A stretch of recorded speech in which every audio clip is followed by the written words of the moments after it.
करके आया, हम उसको मंत्री कहां बना दिए? वो तो देश भर का न रहा है।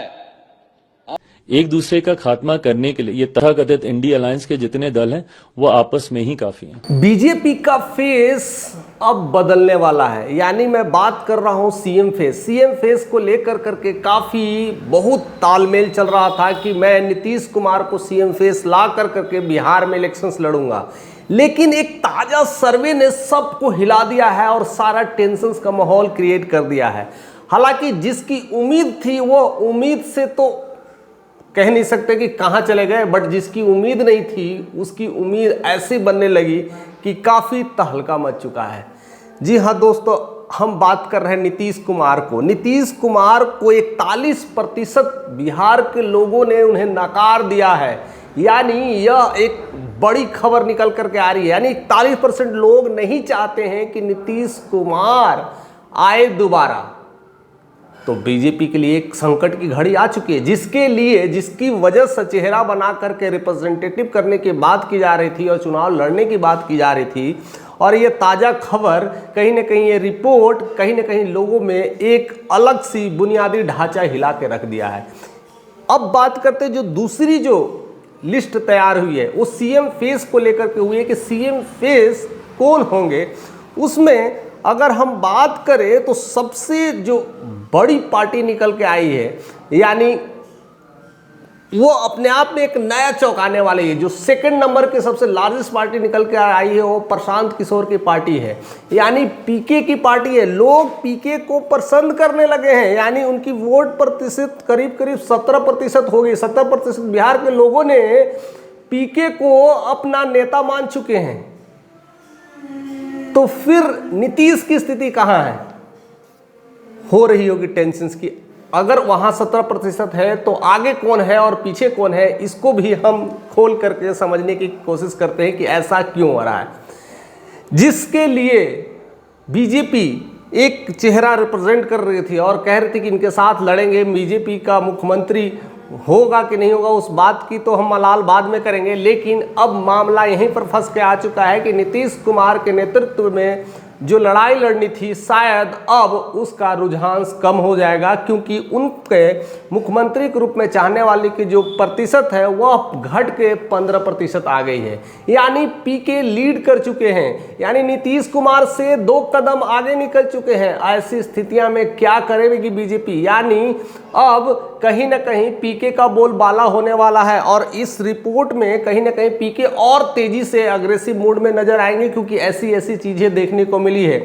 और इस तरह का जब भी ऐसा कुछ सर्वे होता है तो कहीं ना कहीं किसी के पक्ष में और किसी के विपक्ष में तो जाता है। लेकिन जो अगर हम बीजेपी में दूसरे घटक दल की बात करते हैं तो दूसरा सम्राट चौधरी को लोग पसंद करने लगे हैं। यानी अगर 17% अगर वोट नीतीश को जाता है तो 15% वोट कहीं ना कहीं सम्राट चौधरी को भी जाता है। यानी सम्राट चौधरी भी बीजेपी की तरफ से एक नया चेहरा निकल करके आ रहे हैं। यानी बीजेपी का कोई नया चेहरा बन पाएगा तो सम्राट चौधरी, क्योंकि 19-20 का आंकड़ा है और जिस तरह से रिफ्लेक्ट कर रहे हैं सम्राट चौधरी, तो उनको भी एक अलग रणनीति के तौर पे देखा जा रहा है। यानी अब मामला फंस के रह रहा है कि अब कहां पर जाएगी बीजेपी और बीजेपी किसको सीएम का फेस लेकर के लड़ना शुरू करेगी। लेकिन इन सब तमाम घटनाओं से आगे इस सर्वे में सबसे जो बड़ी खबर निकल करके आई है वो है आरजेडी सुप्रीमो लालू प्रसाद के बेटे तेजस्वी यादव को लेकर के आई है। यानी जो वोट प्रतिशत की बात कह रहे हैं उसमें 36% लोग कहीं ना कहीं तेजस्वी यादव को नेता देखना चाहते हैं।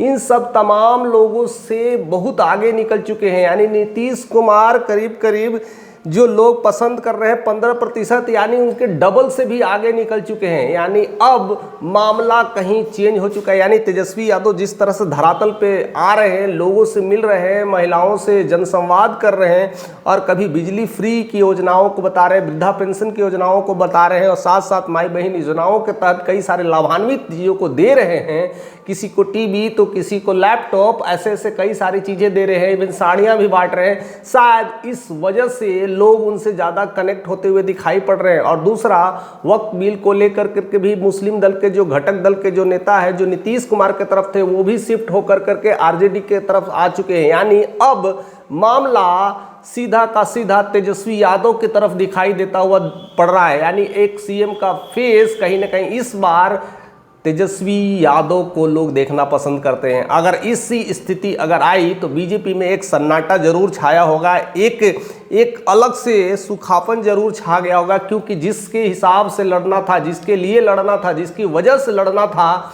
उसकी लोकप्रियता एकदम नीचे चली गई है। यानी नीतीश कुमार को रिफ्लेक्ट कर करके अगर हम लड़ेंगे इलेक्शंस तो शायद हमारा बंटा धार हो जाएगा। यानी कहीं ना कहीं अगर कुछ करना है तो अब कोई नया चेहरा को रिफ्लेक्ट करना पड़ेगा। सम्राट चौधरी को जिस तरह से लोगों ने नॉमिनेट किया तो शायद उनको लेकर के भी लड़ा जा सकता है, नहीं तो फिर युवा चेहरा चिराग पासवान को ला कर करके भी एक मुकाबला कर देना चाहिए, क्योंकि अब बीजेपी के पास ऑप्शंस नहीं है। यही दो ऑप्शन है, या तो सम्राट चौधरी बीजेपी के साथ मिल करके एक चेहरा निकाल करके लड़ना चाहिए, नहीं तो चिराग पासवान, या तो एक मिला करके समीकरण बनाना चाहिए। नीतीश कुमार को सीएम फेस रखना चाहिए और डिप्टी सीएम चिराग पासवान को लेकर करके भी एक युद्ध घमासान किया जा सकता है, और उसको लेकर के कहीं ना कहीं एक अलग रिप्रेजेंटेशन तैयार किया जाता कर सकते हैं।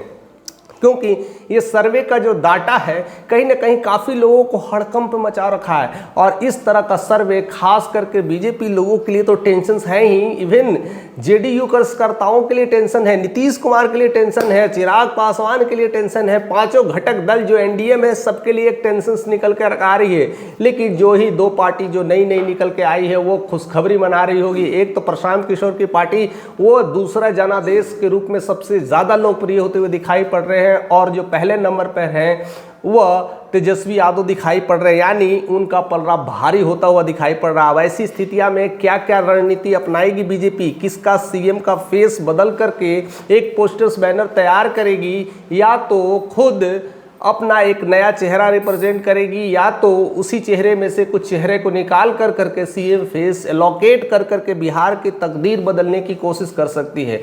बट इन सब तमाम चीज़ों को लेकर के बीजेपी अभी संकट की स्थिति में है। यानी एनडीए कहा जाए तो संकट की स्थिति में है, और उस संकट से उबारने के लिए अभी वक्त है। कुछ भी खेला हो सकता है, कुछ भी चेंजेज हो सकता है, तो तमाम खबरों के साथ बने रहिए, क्योंकि कभी कुछ भी चेंज देखने को मिल सकता है। और बिहार की सर्द गर्मी को समझना इतना आसान नहीं है जितनी आसानी से लोग ले लेते हैं। इसलिए पूरे भारत के लोगों की नज़र बिहार के इलेक्शंस पर पड़ा हुआ है। तो आप जहां भी हैं, जिस क्षेत्र में हैं, जिस किसी स्टेट में हैं, तो ज़रूर चैनल को सब्सक्राइब करें, क्योंकि ऐसे नोटिफिकेशन आपसे छूटने ना चाहिए।